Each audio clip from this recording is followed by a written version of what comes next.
And Tommy, I'll jump back to you.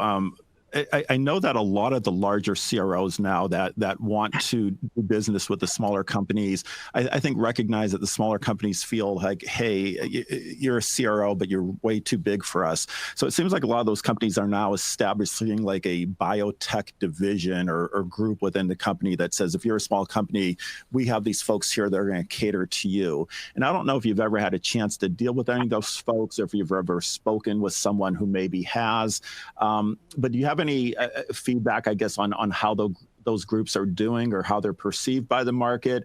And if not, what would your advice be to them if they wanted to get to a company like yours or like Audrey's? What could they or should they be doing to really get your attention and help you to know that they will be as effective for you as a smaller company? Yeah, I think this is a great question. I mean, I think we see a lot of the larger vendors in the clinical ops space, providing these smaller, medium-sized companies a business development opportunity niche that they're trying to fulfill and go after those markets, understanding that there's a lot of clinical research going on, within the indications across the industry by these smaller companies. And it makes me think of kind of a case example, a while back where we were looking at a range of CROs, and we did have a trial. It was a global trial, so we needed some presence, in another country, but a larger CRO had recently acquired a smaller CRO, and they were focused in the region specifically that we were targeting, and they introduced us to that team. And we ended up ultimately going with them after looking at about 7 different CROs because, they had this smaller team that they had brought in under their umbrella. And while they were, again, a larger organization now as part of the large CRO, they still kept that small feel and that company attention and that really specialized expertise within that smaller unit that we were able to leverage. And so I think giving sponsors an awareness of that, they understand there's a gap there, that, they're not just catering to large biotech, large pharma and medical device, and that they're focusing their business development units and really trying to put expertise in the small team feel in there can make a difference. And I think, you can see that's happening in some of the other clinical solution offerings and other, big companies that have been able to cater their services to small companies. And, I'd say I found that to be one of the most successful CRO experiences we've had. And, I credit them to identifying, a need that we had and then positioning us to, get to know that group and their smaller business unit to be successful. And I think another concern that a lot of folks from the smaller and mid-sized companies have is the team that they'll be working with. And I'm sure you've heard this a lot when I talk to those folks. They say, if I go with a large CRO, I'm not going to get the A team or the B team or the C team. The bigger companies are going to get them. I will probably end up with the M or N or O teams, something much farther down the line. Is there more that the larger CROs can do to convince companies like yours that we have a good team that you'll be working with? Those people will stay with your study, and there's not going to be a lot of turnover?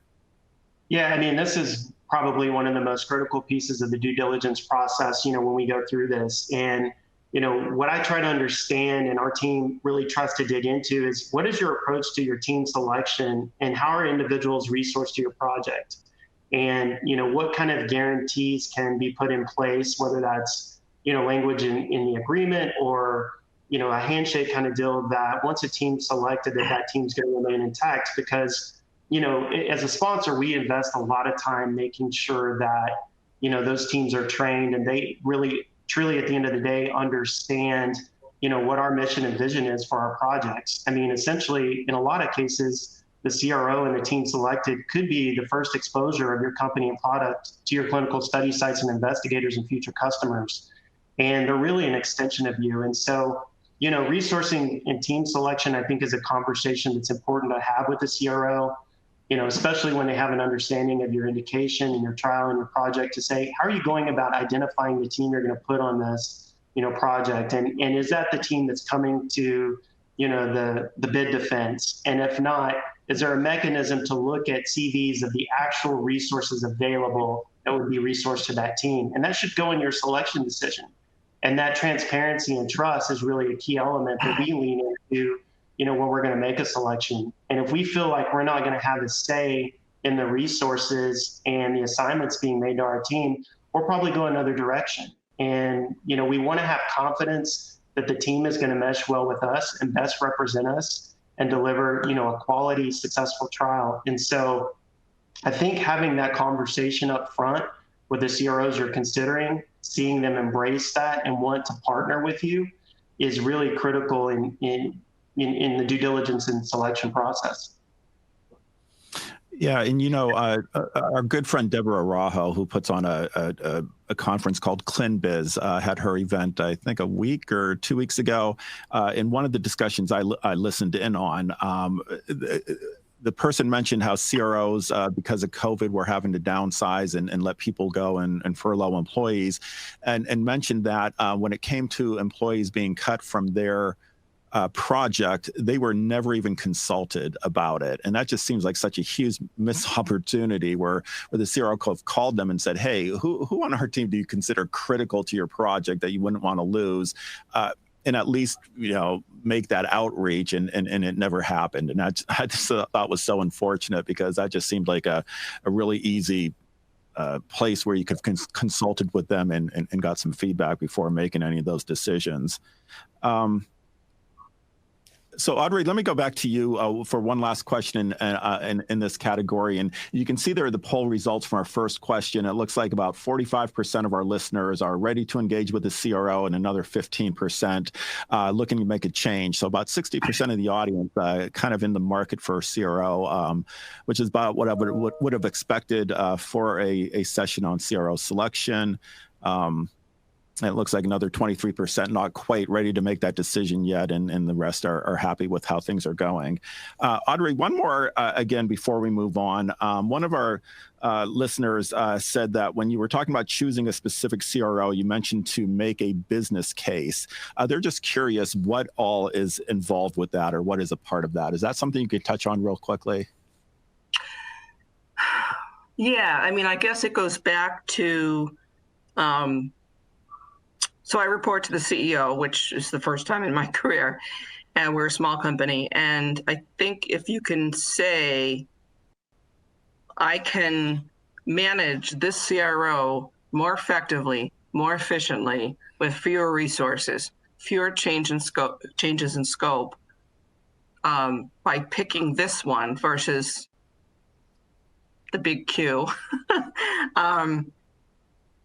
So you kind of have, you can't just say, well, I think it's better, or I like them more. You have to say, we did this before, and that was what it was, and now we're going to do this. And the reason why we're going to do this is because we have this and this. So we're going to take on site selection.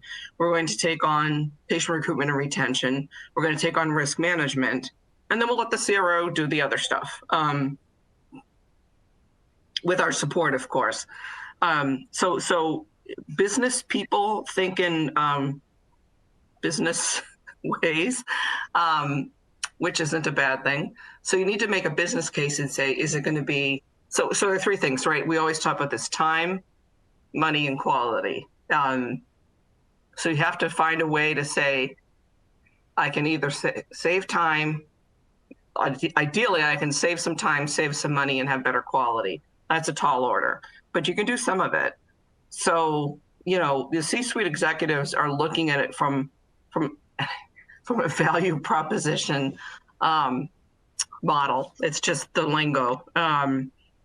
So you have to you can't just say, well, I don't like IQVIA, I don't like PPD, I don't like Covance. That's too touchy-feely. You have to say, well, I did the RFP and I compared them, and they're whatever, 2.5 times as expensive, but they have more global reach. But if I did this, then I could get what we need, with maybe a few more vendors. So as a small company, we tend to outsource everything to one CRO. And that's great, because they can say, well, I am a global CRO and I can have a cheeseburger sent to Dubai, but it's going to take 6 months and $7,000 to get the cheeseburger to Dubai. So it doesn't really help us. Yeah, you have the capability, but you don't have the systems, you don't have the integration to do it in a cost and time efficient manner. So it really doesn't help us. So then I think just kind of starting to parse out, what are the core strengths of the CRO? And then where do you need to look for the other pieces? I personally don't leave patient recruitment and retention in the hands of the CRO. First of all, it's a passion of mine. But I just think you have to figure out, what is it you want to do? And then how can you say, look, if we have this person, this company build the website, and this one does the patient recruitment, the CRO does the monitoring, the project management, the database, and the investigator payments, and the SAP and the CSR and all that. So you just have to kind of look at the whole picture and parse it out. I don't know if that makes any sense. I mean, as a department of one, I tell my team, I can handle 6 vendors. I can't really handle 20. So, pick your poison, but pick it carefully. I hope that helps.